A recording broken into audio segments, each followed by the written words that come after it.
قرآن کے اس واقعے کو سنیے گا تاکہ قرآن کے نور سے ہم سب کے دلوں کو جلا ملے۔ تابوت سکینہ یہ شمشاد کی لکڑی کا ایک صندوق تھا جو حضرت آدم علیہ السلام پر نازل ہوا تھا۔ یہ آپ کی آخر زندگی تک آپ کے پاس ہی رہا،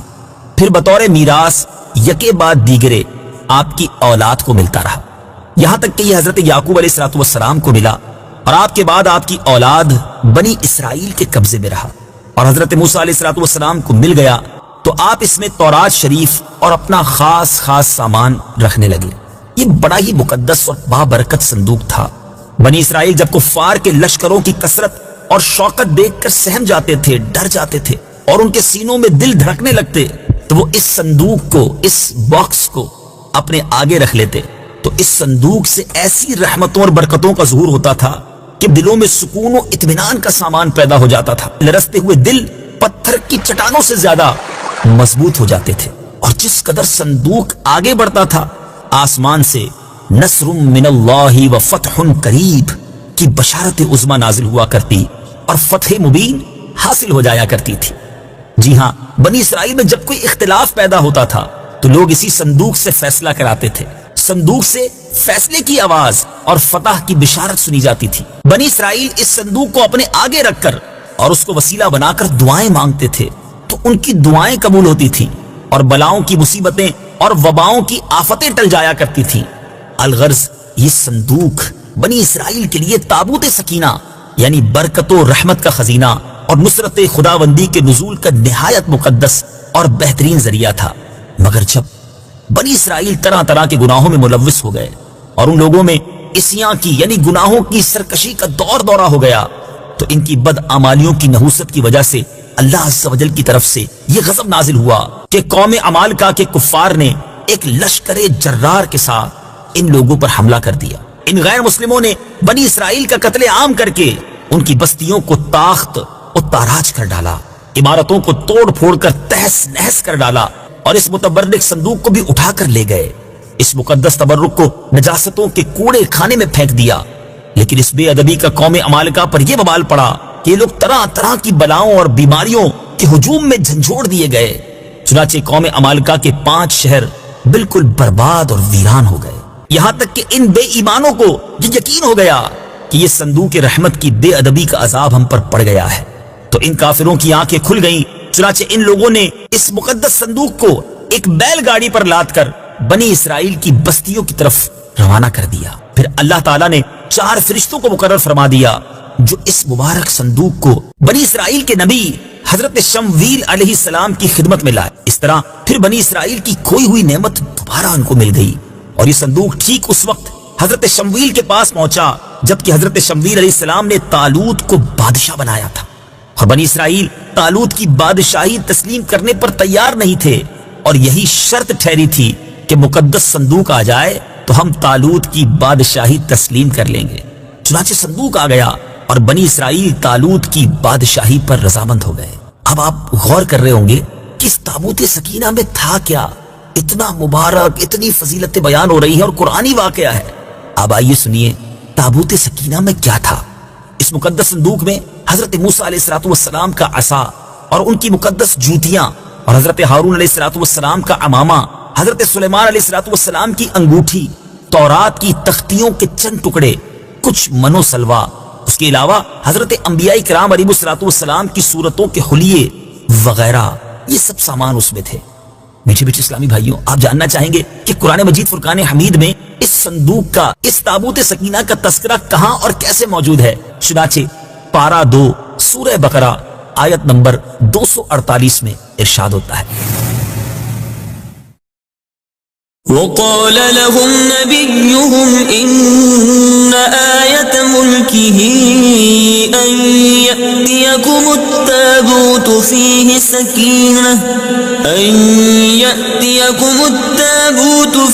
سكينة من ربكم وبقية مما ترك آل موسى وآل هارون تحمله الملائكة إن في ذلك لآية لكم إن كنتم مؤمنين۔ ترجمہ: اور ان سے ان کے نبی نے فرمایا اس کی بادشاہی کی نشانی یہ ہے کہ تمہارے پاس وہ تابوت آ جائے گا جس میں تمہارے رب کی طرف سے دلوں کا چین ہے اور معزز موسیٰ اور معزز ہارون کی چھوڑی ہوئی چیزوں کا بقیہ ہے. فرشتے اسے اٹھائے ہوئے ہوں گے، بے شک اس میں تمہارے لیے بڑی نشانی ہے اگر تم ایمان والے ہو. میٹھے میٹھے اسلامی بھائیوں، آپ نے قرآن پاک کی تلاوت بھی سنی اور یہ مبارک واقعہ بھی سنا. اب آئیے اس مبارک واقعے سے ہمیں کیا درس ملتا ہے. اس واقعے سے ہمیں چند پیارے پیارے مدنی پھول ملتے ہیں. معلوم ہوا کہ بزرگوں کے تبرکات کی خداوند قدوس کے دربار میں بڑی عزت و عظمت ہے اور ان کے ذریعے مخلوق خدا کو بڑے بڑے فیوز و برکات حاصل ہوتے ہیں. ذرا غور تو کیجئے نا کہ یہ صندوق جس میں حضرت موسیٰ علیہ السلام کی مبارک جوتیاں ہیں، آپ کا عصا اور حضرت ہارون علیہ السلام کا امامہ ہے، تو اللہ تبارک و تعالیٰ کی بارگاہ میں یہ صندوق اس قدر مقبول، مکرم اور معظم ہو گیا کہ فرشتوں نے اس کو اپنے نورانی کندھوں پر اٹھا کر حضرت شمویل علیہ السلام کے دربار نبوت میں پہنچایا. اور خداوند قدوس نے قرآن مجید میں اس بات کی شہادت دی فیہ سکینۃ من ربکم، یعنی مومنوں کے قلوب کا اطمینان اور ان کی روحوں کی تسکین کا سامان تھا. مطلب یہ کہ اس پر رحمت الہی کے انوار و برکات کا نزول اور اس پر رحمتوں کی بارش ہوا کرتی تھی. تو معلوم ہوا کہ بزرگوں کے تبرکات جہاں اور جس جگہ بھی ہوں گے ضرور ان پر رحمت خداوندی کا نزول ہوگا، اور اس پر نازل ہونے والی رحمتوں اور برکتوں سے مومنین کو سکون قلب اور اطمینان روح کے فیوز و برکات ملتے ہیں. دوسری بڑی پیاری بات جو اس مبارک واقعے سے سیکھنے کو ملتی ہے کہ جس صندوق میں اللہ والوں کے لباس، عصا اور مبارک جوتیاں ہوں، جب اس صندوق پر اطمینان کا سکینہ اور انوار و برکات کا خزینہ خدا کی طرف سے اترنا قرآن سے ثابت ہے، تو بھلا جس قبر میں ان بزرگوں کا پورا جسم رکھا ہوگا ان قبروں پر رحمت و برکت اور سکینہ اور اطمینان کیا نہیں اترے گا؟ ہر عاقل انسان جس کو خداوند عالم نے بصارت کے ساتھ ساتھ ایمانی بصیرت بھی عطا فرمائی ہے، وہ ضرور اس بات پر ایمان لائے گا کہ جب بزرگوں کے لباس اور ان کی جوتیوں پر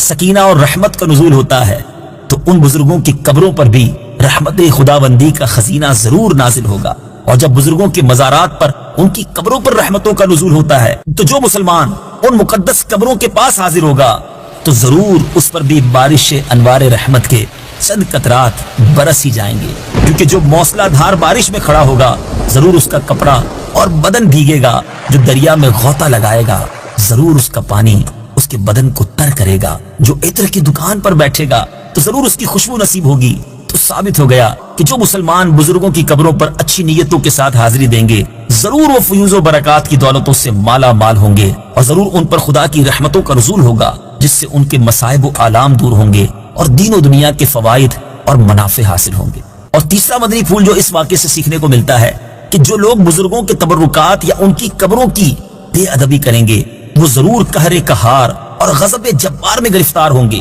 کیونکہ قوم عمالقہ نے اس صندوق کی بے ادبی کی تھی. ان پر ایسا قہر الہی ٹوٹا کہ وہ بلاؤں کے ہجوم سے بلبلا اٹھے، اور کافر ہوتے ہوئے انہوں نے اس بات کو مان لیا کہ ہم پر بلاؤں اور وباؤں کا حملہ اسی صندوق کی بے ادبی کی وجہ سے ہوا ہے. چنانچہ اسی لیے انہوں نے اس صندوق کو بیل گاڑی پر لاد کر بنی اسرائیل کی بستی کی طرف واپس بھیج دیا تاکہ وہ غضب الہی کی بلاؤں کے پنجائے قہر سے نجات حاصل کر سکے.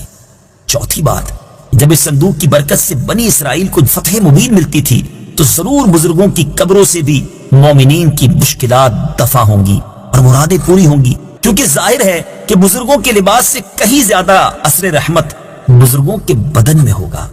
اور پانچویں بات، اس واقعے سے یہ بھی معلوم ہوا کہ جو قوم سرکشی اور عصیان کے طوفان میں پڑ کر اللہ اور رسول کی نافرمان ہو جاتی ہے اس قوم کی نعمتیں چھین لی جاتی ہیں. چنانچہ آپ نے سنا کہ جب بنی اسرائیل سرکش ہو کر خدا کے نافرمان ہو گئے اور قسم قسم کی بدکاریوں میں پڑ کر گناہوں کا بھوت ان کے سروں پر عفریت بن کر سوار ہو گیا تو ان کے جرموں کی نحوستوں نے انہیں یہ برا دن دکھایا کہ صندوق سکینہ ان کے پاس سے قوم عمالقہ کے بے ایمان لوگ اٹھا کر لے گئے، اور بنی اسرائیل کئی برسوں تک اس نعمت عظما سے محروم ہو گئے. میٹھے میٹھے اسلامی بھائیوں اور مدنی چینل کے ناظرین، قصہ سنا ہے قرآن کا. انشاءاللہ عز و جل اگلی باری میں ایک اور واقعہ، ایک اور قصہ قرآن کا لے کر حاضر ہوں گے انشاءاللہ. اس کے تحت بھی ہم مدنی پھول سیکھیں گے. صلو علی الحبیب صلی اللہ تعالی علی محمد